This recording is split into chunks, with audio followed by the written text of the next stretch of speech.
Bill. David's on the line for you. Thank you. Hey, Bill. Hey, David, how's it going?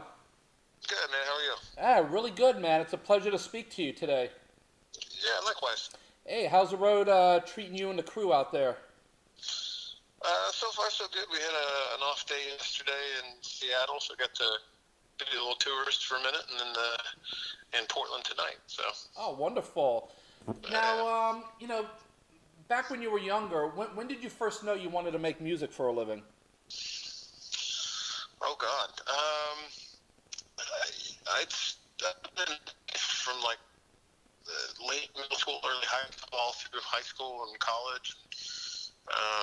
But I played sports growing up, and so I really didn't take the band stuff seriously probably until the beginning of college, and so I'd say it was probably then, so probably like 2001. Wow, so college, you would pretty much in the industry be considered like a late bloomer, I guess, right? I I we had the band thing. It was kind of fun, and then once we started really focusing on it, I realized that I've really, I enjoyed it on that level. I kind of put all my eggs in that basket, so to speak. Now, back then, what bands or artists were you listening to that have inspired you musically throughout your career? Bands like Our Lady Peace and Big Wreck, Nice. Nine Inch Nails, Massive Attack. I think as you get a little further back, I obviously cut my teeth on 90s alternatives, so stuff like Soundgarden, Pearl Jam, and Alice in Chains. So yeah, I mean, definitely a rock background. Yeah, certainly a lot of that music is reflective in your songwriting. Well, thank you. That means I'm doing something right. Absolutely. Now, as a guitarist, are you self-taught? As a guitarist, am I still what? I'm sorry? Are you self-taught as a guitarist? Oh, self-taught. Yeah. I never really took to the lesson aspect of it. I think, for me, it was just I'd find a song that I liked, and I'd sit down and just woodshed it out and try to figure it out. Mm-hmm. As I got out into playing shows and stuff, and you meet other musicians, and then they teach you things here and there. So, it's my guitar prowess is pretty patchwork. Now, when you're writing a song, do you write it on the guitar, or do you just get the melody in your head and then translate it to the guitar?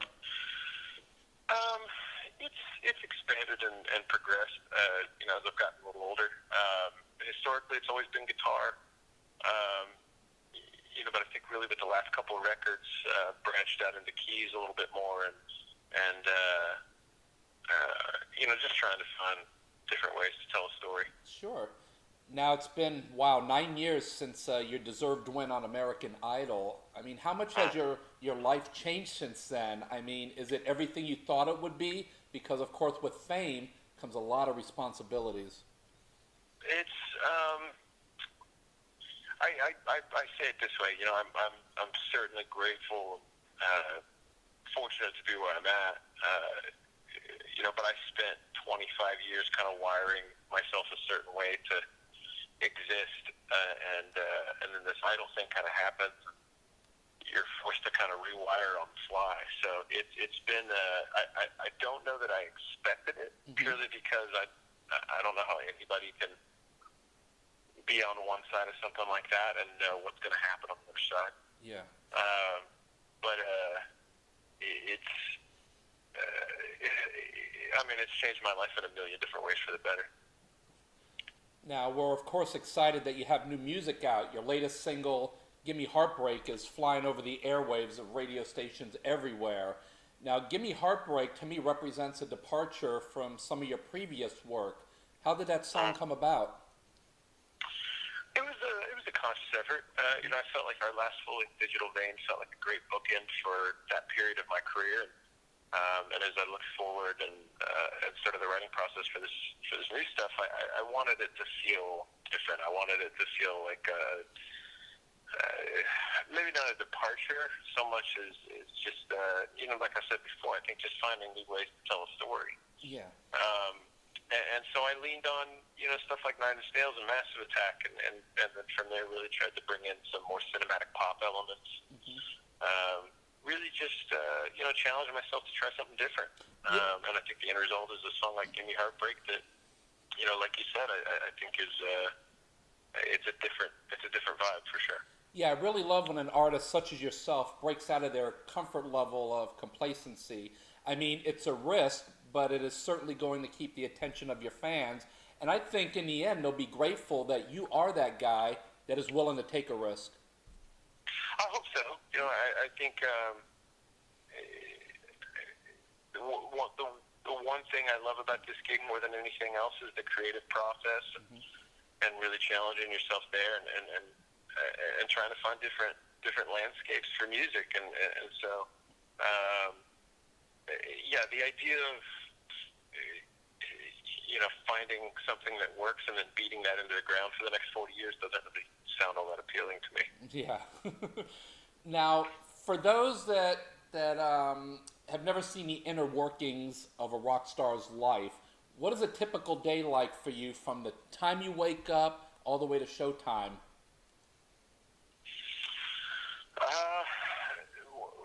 Waking up is a very gradual process most days.